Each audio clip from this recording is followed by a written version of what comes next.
মাননীয় স্পিকার, 2026-27 অর্থ বছরের প্রস্তাবিত বাজেট আমি তুলে ধরছি। মাননীয় স্পিকার, এই পর্যায়ে আমি আগামী 26-27 অর্থ বছরের বাজেট কাঠামোর উপর আলোকপাত করছি। আগামী অর্থ বছরের জন্য প্রস্তাবিত আয় ও ব্যয়ের একটি চিত্র পরিশিষ্ট ক এর সারণী 2তে বিস্তারিতভাবে উপস্থাপন করেছি। প্রস্তাবিত রাজস্ব আয় আগামী 2026-27 অর্থ বছরে মোট 6,95,000 কোটি টাকা রাজস্ব আয় প্রাক্কলন করা হয়েছে, যা জিডিপির 10.2%। এর মধ্যে জাতীয় রাজস্ব বোর্ডের মাধ্যমে 6,04,000 কোটি টাকা এবং অন্যান্য উৎস হতে 91,000 কোটি টাকা সংগ্রহ করার প্রস্তাব করছি। প্রস্তাবিত ব্যয় আগামী 2026-27 অর্থ বছরে মোট 9,38,000 কোটি টাকা ব্যয় প্রাক্কলন করা হয়েছে, যা জিডিপির 13.7% এবং বিগত অর্থ বছরের বাজেটের তুলনায় 1,48,000 কোটি টাকা বেশি।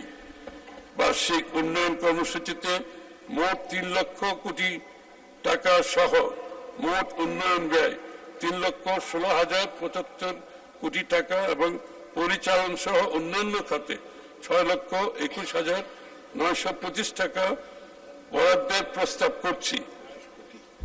925 কোটি টাকা বরাদ্দের প্রস্তাব করছি। আমরা ক্রমান্বয়ে বাজেটে উন্নয়ন ব্যয়ের অংশ বৃদ্ধির পরিকল্পনা গ্রহণ করছি। সে লক্ষ্যে 2026-27 অর্থ বছরে মোট উন্নয়ন ব্যয় চলতি অর্থ বছরের বরাদ্দ সংশোধিত 27.27% থেকে বেড়ে 33.70% উন্নীত করার এবং পরিচালন ব্যয় অর্থ বছরের 72.73% থেকে কমিয়ে আগামী অর্থ বছরে 66.30% নামিয়ে আনার প্রস্তাব করছি। এখানে আপনারা লক্ষ্য করবেন, এখানে আমরা পরিচালন ব্যয় কমিয়ে আনছি এবং উন্নয়ন ব্যয় বাড়াচ্ছি। এই ধারাটা আমরা অব্যাহত রাখতে চাই।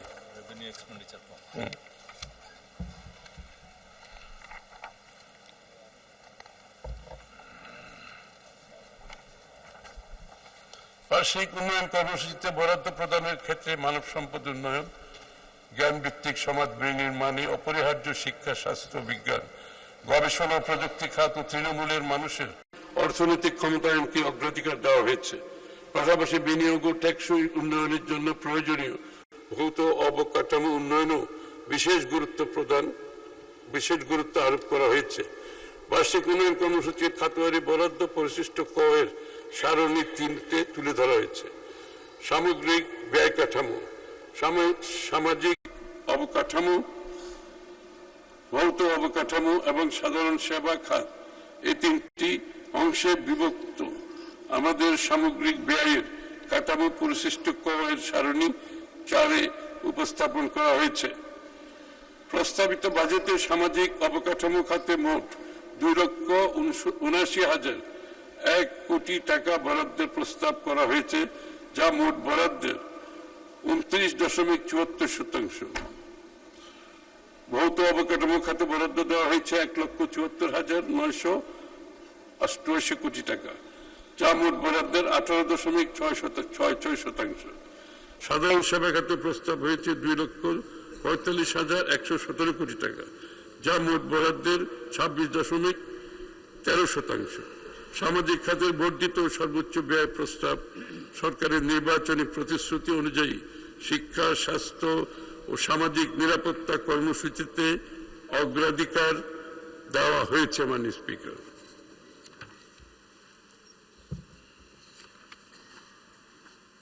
চলতি 2025-26 অর্থ বছরে যা ছিল 1,18,000 কোটি টাকা, অর্থাৎ আমরা ব্যাংকিং ব্যবস্থা হতে ঋণ গ্রহণের পরিমাণ আগামী অর্থ বছরে 6,000 কোটি টাকা হ্রাস করার প্রস্তাব করছি। আমরা ক্রমান্বয়ে মাননীয় স্পিকার ব্যাংকিং খাত থেকে ঋণ নেওয়া কমানো শুরু করেছি। আশা করি এটা এই ধারা অব্যাহত থাকবে। এই টাকা প্রাইভেট সেক্টর বিনিয়োগ করতে পারবে। এই জন্য আমরা এই অর্থনৈতিক কর্মকাণ্ডটা খুব সিরিয়াসলি আমরা ধারণ করেছি।